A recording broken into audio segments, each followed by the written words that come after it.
On Sunday, April 4, 2010, a magnitude 7.2 earthquake struck Baja, Mexico. The earthquake caused few casualties, but was felt as far away as Los Angeles and Arizona.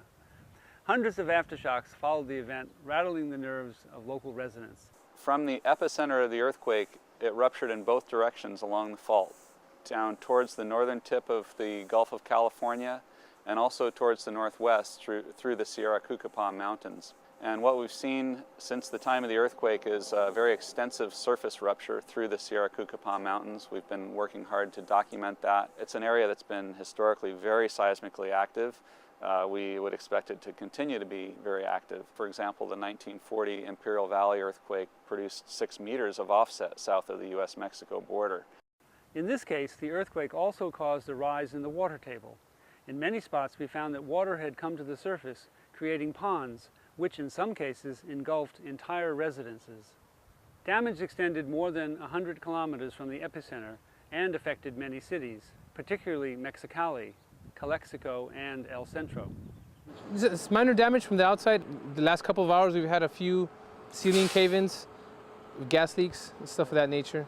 However, the most severe damage was 80 kilometers south of Mexicali, near a town called Durango. Residents in this area were the most heavily affected, with hundreds of families left homeless, forced to sleep in camping tents, or in their cars. They don't use wood here in Baja like in California. Yeah. They use more concrete, more block, and other materials, but wood now is very expensive.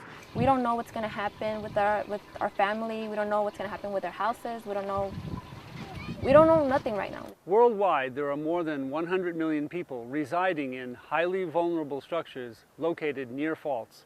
This earthquake provides a vivid example of the need for strong building codes.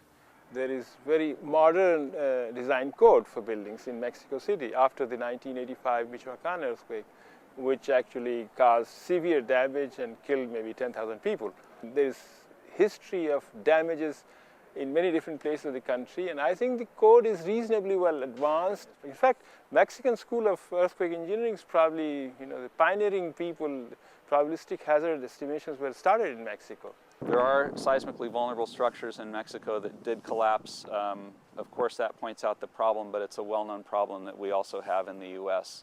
These unreinforced masonry retrofitting programs are left up to local jurisdictions, and there are many local jurisdictions throughout California that have not done anything about unreinforced masonry. And we're going to get taught that lesson over and over again, I hate to say.